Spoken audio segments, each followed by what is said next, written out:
Hey guys, welcome to the Elevate Church online experience. We love having you here every week, and if you like being here too, don't forget to like and subscribe.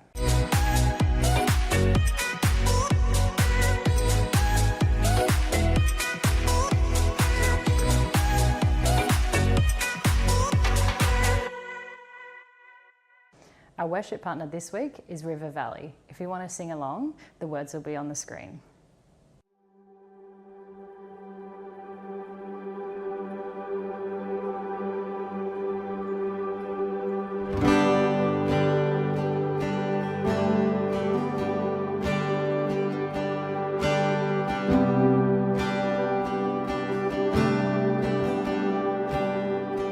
There is a song, I know it well, a melody that's never failed. On mountains high and valleys low, my soul will rest, my confidence in you alone. Old paths and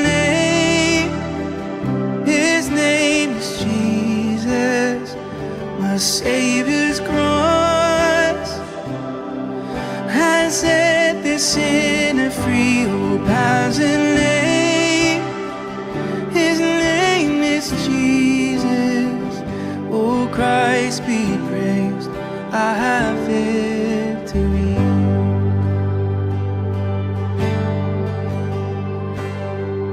There is a light, salvation's flame, Christ undefeated, trampled the grave. See now the cross be lifted high. The light has come, the light is won. Behold the Christ. Oh, past and late, His name is Jesus. My Savior's cross has set the sinner free. Oh, paths and lane, His name is Jesus. Oh, Christ be praised, I have victory.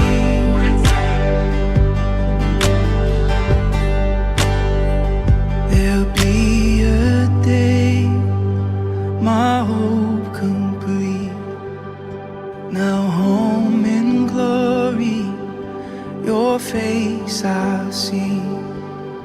My pain no more, my fear will cease.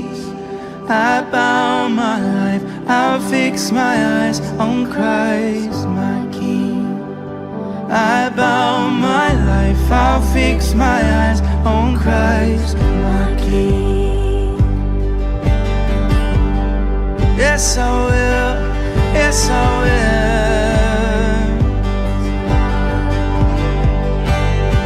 No passion lane, His name is Jesus. My Savior's cross, oh, has set the sinner free. Oh, has a name, His name is Jesus. Oh, Christ be praised, I have victory. Oh, Christ be praised, I have victory.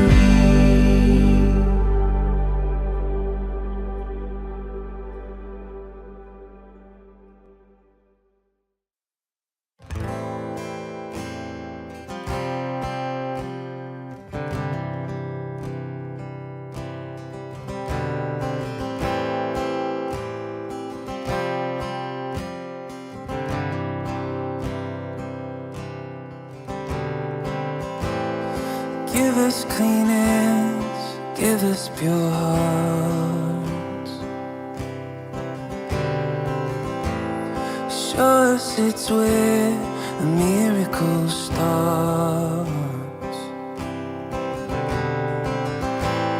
Beyond what I want, beyond what I see.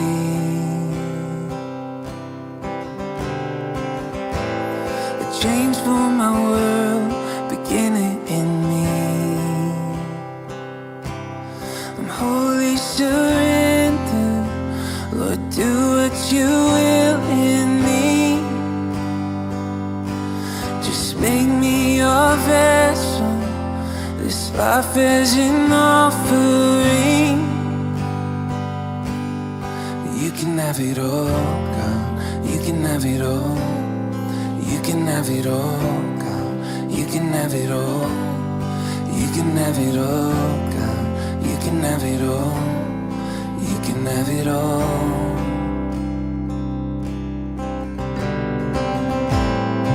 Humbly we come, but boldly we seek. Yeah. All that we ask, we lay at your feet.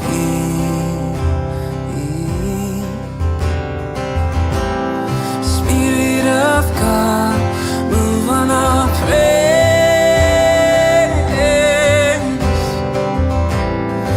Heaven and earth collide in your name. Holy surrender, Lord, do what you will in me. Just make me your vessel, this life is an offering. I'm wholly surrender, Lord, do what you will in me. Just make me your vessel, this life as an offering. 'Cause you can have it all, God, you can have it all. You can have it all, God, you can have it all. You can have it all, God, you can have it all. You can have it all, you can have it all.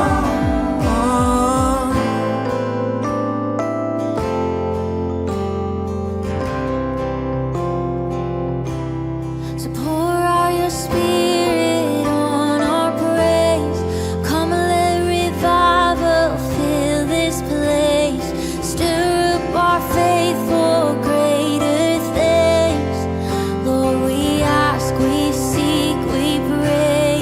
All this to lift up and proclaim Jesus Christ, the highest name. Send us your power, light the flame. Lord, we ask, we seek, we pray. Lord, we ask, we seek, we pray. Lord, we ask, we seek, we pray. Oh, Lord, we ask, we seek, we pray. Lord, we ask, we seek, we pray. You can have it all, God. You can have it all. You can have it all, God.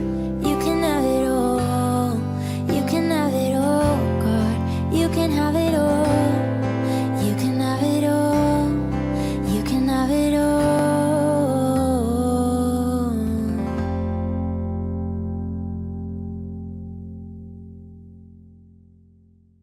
We launch our mini-series message this week called Miracles, spoken by Rob Mason.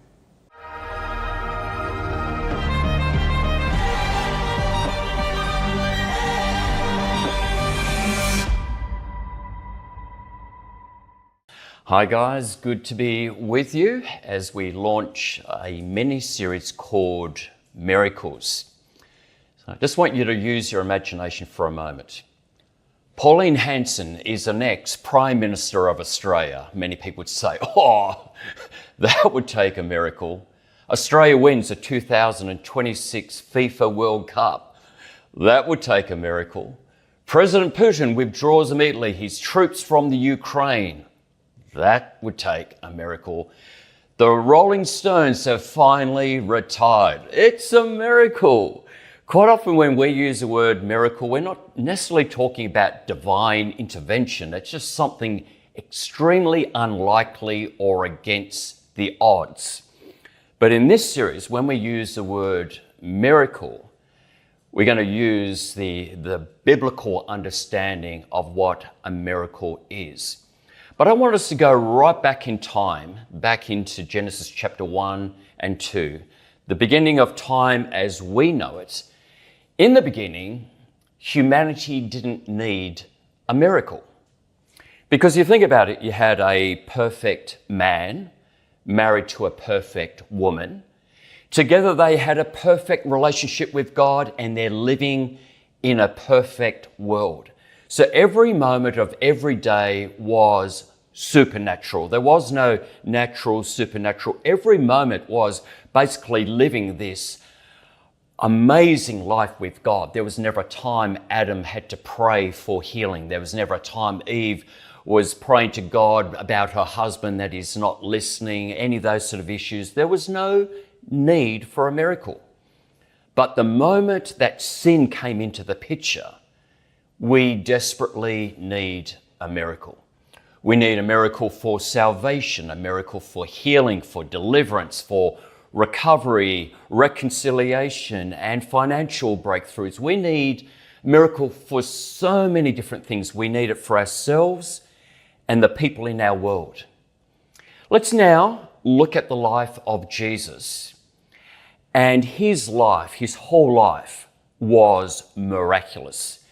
And if you look at the two bookends of the life of Jesus here on the earth, you have his conception, miraculous. The Holy Spirit, planted a seed in the woman's womb. She was a virgin. Then you go to the other bookend of Jesus' life on the earth. It's a time he ascended into heaven, the Son of God, the Son of Man, in this perfect, sinless, resurrected body, going back to the Father in glory. So in between the conception and the ascension, there is just this miraculous life of Jesus, especially when he was ministering for some three and a half years. Now, in the Gospels, the biographies, the stories of Jesus, Matthew, Mark, Luke, and John, we have about 30 miracles recorded. John says it very well in John 21:25. He said Jesus did many other things as well. There are a lot of other miracles, but if every one of them were written down, I suppose that even the whole world would not have room for the books that would be written. Jesus would have performed hundreds and thousands of miracles, but we have about 30 recorded. And they're so diversified. You think of Jesus turning water into wine, a miraculous catch of fish, feeding a multitude of people, 5,000, 4,000 people with just like 5 loaves, 2 fish, calming a storm, walking on water, healing the sick, casting out demons or breaking spiritual strongholds, and raising the dead. So let's talk about miracles in the life of Jesus, and probably the way that miracles sometimes break through the familiar and the natural. One thing when we look at the life of Jesus, and certainly the early church, is we see the importance of having an atmosphere of faith. So you remember at school, maybe primary school, high school, we learned about this blanket of air around the earth. It's called the atmosphere. It's made of, water, nitrogen, carbon dioxide, and all these other different gases. So there's this literal atmosphere. But then we use the word atmosphere sometimes as a word ambience. The tone, the mood. And so you go to a restaurant, and apart from good food and good service, we talk about, and the atmosphere or the ambience. It was just, the freshly cut flowers, the color schemes, the furniture, the soft lighting, the music in the background. It's really important for us, with all of our senses. When we look at the life of Jesus and the early church, we'd see that the kingdom of God functions optimally in an atmosphere of faith. Not always just the faith of Jesus, but the faith of his disciples, the faith of other people. And one of the best examples is found in Luke chapter 8, verse 40 to 42, and then verse 49 to 56. There will be a little break, and we'll see why in a moment. But it's a time where Jesus has had a really hectic schedule in ministry. He's just arrived on the Sea of Galilee from the east side. He's arrived on the west side, and this prominent leader of the synagogue named Jairus needed Jesus desperately. He needed a miracle. He said, Jesus, please come immediately to my home. My daughter is gravely ill. And so Jesus makes his way to Jairus' house. There's a little interruption. We'll look at that in a moment. But when Jesus gets to the house, there is all this commotion. There is wailing. There's crying. And it's like, oh, Jesus, you're a little bit late. And this incident of healing that we'll look at in a moment, it was really costly. Jesus, you're late. And Jesus says to Jairus, don't be afraid. Just believe and she will be healed. Verse 50. Jesus goes into the room and hear all the people wailing and weeping and carrying on. And Jesus says, oh, she's asleep. And Jesus has used that term before when referring to someone who is dead. But it's just, oh, she's asleep. And people go, who is this guy? He doesn't even know a dead body. Like, the body is cold, it's lifeless. And what Jesus does, he takes charge of the household. He asks for these people who have ridiculed him, who have no space for faith, where there's unbelief, cynicism. He says, I want them to leave.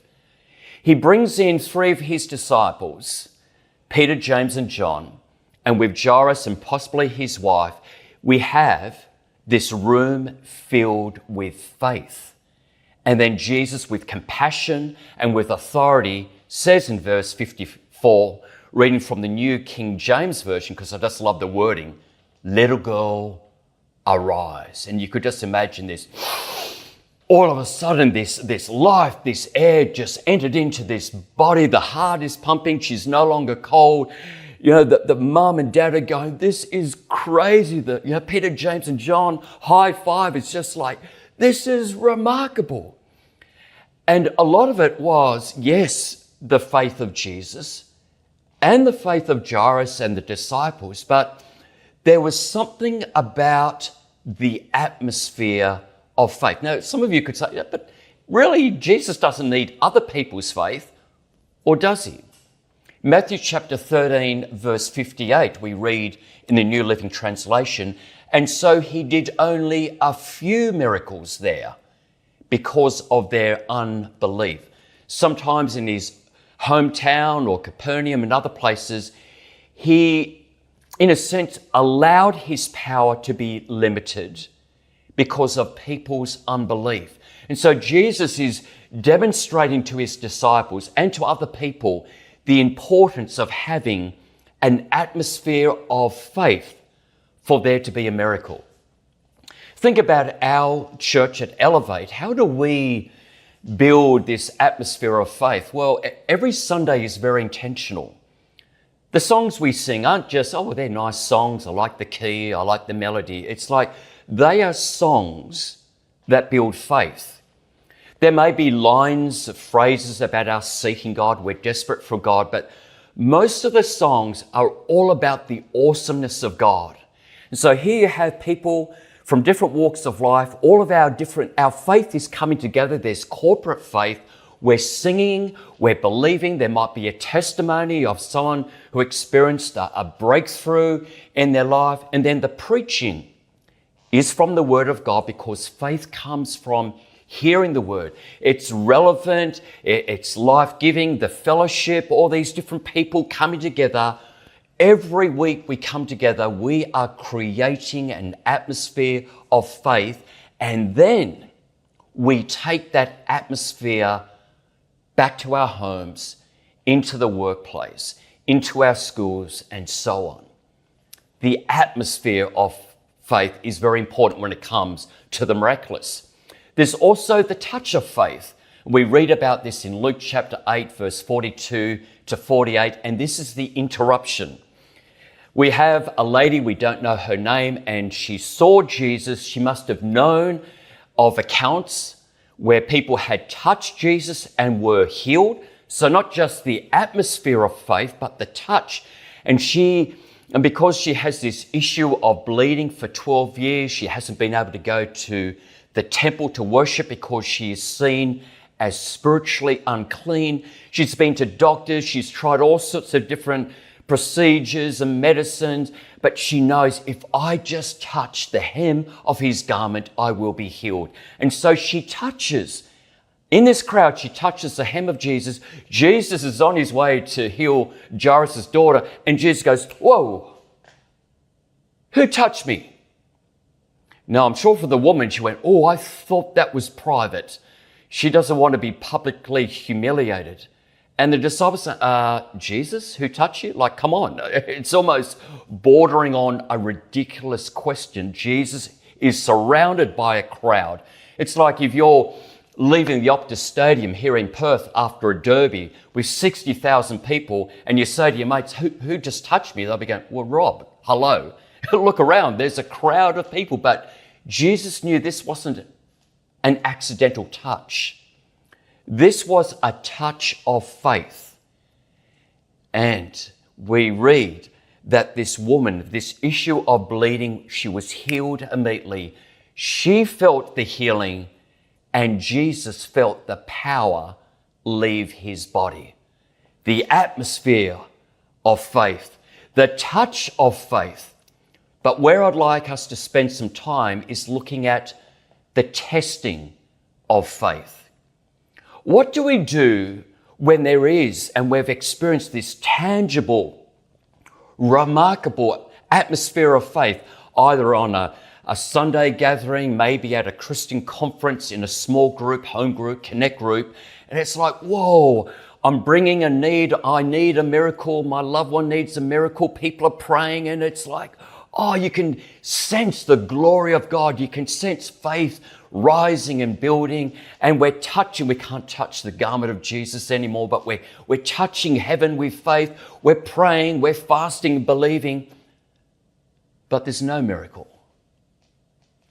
There's no suddenly. There's no immediately. There is no breakthrough.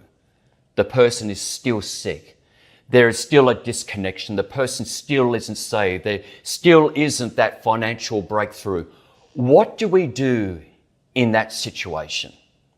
There are times we wait for the miracle. Yeah. It's not a great word, is it? In 21st century, we're always in a hurry. We're always busy. And they say that, I don't know how they work out these stats, but if you're living in the suburbs of a big city, you are probably spending an estimated 5 years of your life waiting. You're waiting in traffic. You go to a queue at a department store, grocery shop. Isn't it interesting? We go to a doctor, we go to a dentist. I'm going to a doctor this afternoon, 3 o'clock, and I know when I get to this room, I'm going to get there a little bit early, but I'm going to wait. They even call it a waiting room. It's not an appointment room. I'm here for an appointment. No, I'm here for appointment, but I know before the appointment, I've got to wait. And so there's magazines. Sometimes there's a fish tank to try and, help us be distracted, calm down. But there, we spend a lot of our time waiting. And this idea of, I've got to wait. There are times I've got to wait for a miracle. I can appreciate, because like many of you, I'm waiting for my son and my daughter, who for several years now have had type 1 diabetes. I'm still believing they might be healed one day. And I've had my struggles with anxiety, and it certainly wasn't an immediate healing or release or delivery or recovery. It was several years. And so I can appreciate when it comes to the miraculous, this idea of waiting can be frustrating, like this complete waste of time. I want to pose a question. What if there is a redemptive purpose in waiting, specifically waiting for a miracle? What if there is a miracle in the waiting for the miracle? And so the passage we're going to look at very briefly is from John chapter 11, where Jesus raises his good friend Lazarus from the dead. Lazarus, his two sisters, Martha and Mary, are very close to Jesus. Jesus has been to their home before. They're very hospitable. But Lazarus is seriously ill. He's got more than the man flu. We don't know what he's got, but it's life-threatening. So Mary and Martha, knowing that Jesus is around somewhere outside of Bethany, they send a messenger to say, get Jesus to come here straight away. But they're very clever, the sisters. They didn't say, our brother Lazarus is sick. They said, tell Jesus, your good friend, hint, hint, your good friend Lazarus is like really sick. You need to come immediately. And they would believe, from their perspective, that Jesus, once he got word, oh, it's Lazarus, he would immediately respond. We read in verse 5 from the Message, Jesus loved Martha and her sister and Lazarus. But oddly, when he heard Lazarus was sick, he stayed on where he was for 2 more days. Here's our first lesson in waiting for a miracle. God is not in a hurry. God is not a people pleaser. Jesus is not a people pleaser when it came to the miraculous. His closest friends, Mary, Martha, Lazarus, but no, his highest agenda. The Son can do nothing on his own. He only does what he sees the Father doing. And you could even put in brackets, and Jesus also, he sees what the Father is not doing. So Jesus delayed intentionally his intervention by 4 days because that's what he saw the Father doing. This does not answer the question, why isn't there a miracle? But it does offer a perspective.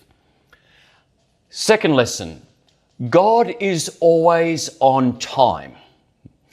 Lazarus has been dead now for 4 days, so it's like, hey, you're late. And so when Jesus finally arrived late in Bethany, Martha and Mary both said to him, Lord, if you had been here, my brother would not have died. In a very polite, diplomatic way, they're saying, Jesus, you're late, and your lateness has cost our brother his life. Ow. Any time that you feel, God, you're late, if only, but God is never late. He's always on time. His ways are higher than ours, his thoughts are wiser, and his timing is superior to ours. So here's the landing. God's purposes will be fulfilled. Delays don't mean kingdom inactivity. Waiting time in God's kingdom is not wasted time. God is always at work, but sometimes it's underground, it's behind the scenes. Lazarus was not punished by the delay. There was another purpose, a higher purpose that Jesus would inform Mary and Martha. You see, in this moment, in this account, Mary and Martha are not going to witness the healing of their brother. They're going to witness his resurrection. And so after dealing with their disappointment, and Jesus is not defensive, he's not in a hurry, he's not a people pleaser, he knows I'm here at the right time because there's a bigger picture unfolding. And he goes to the grave, this probably cave with this rock in front. The stone is moved, and he said these words with such authority, Lazarus, come out. And out comes Lazarus, still in all of these grave clothes. And you can imagine, like, it's just, what is this? It's just like dead people walking. You see, for Mary and Martha, and for us as well, their immediate concern was their brother. He needs healing. We live in Bethany, and that's their world. That was my world with my wife when our daughter Emily and son Jake had diabetes. It was like in Little Wembley Downs, in our household, it was like, here is this crisis. Act now. But we had to wait, and we're still waiting. And we can just believe that there is a bigger picture that we don't understand, and it's unfolding. And for Mary and Martha, they thought, oh, the big picture was our brother was raised to life. Well, that was big, but it gets bigger. Because it won't be that long and Jesus will be back in Bethany having a meal with them. Mary will anoint the feet of Jesus and dry them with her hair. Jesus will go into Jerusalem. There will be a trial. He'll be found guilty. He'll be crucified on a cross, and on the third day, he will be raised to life. Everything changes. Everything changes in that moment. And that's why Jesus said to Martha in verse 25, I am. Before it happened, he said, I am the resurrection and the life. He who believes in me will he who believes in me will live, even though he dies. And whoever lives and believes in me will never die. Do you believe this? For those of us who are waiting for a miracle, whatever that miracle is, can we just for a moment step back and look at this bigger picture? Jesus is the resurrection and the life. Waiting invites us to trust God. Delays are an opportunity for us to grow. Delays at times expose and purify our motives. But there is a miracle of the immediate, and there is a miracle in the delay. So let's change our narrative from disappointment and cynicism and bitterness and resentment to, I'm waiting for this miracle, and I believe God is at work.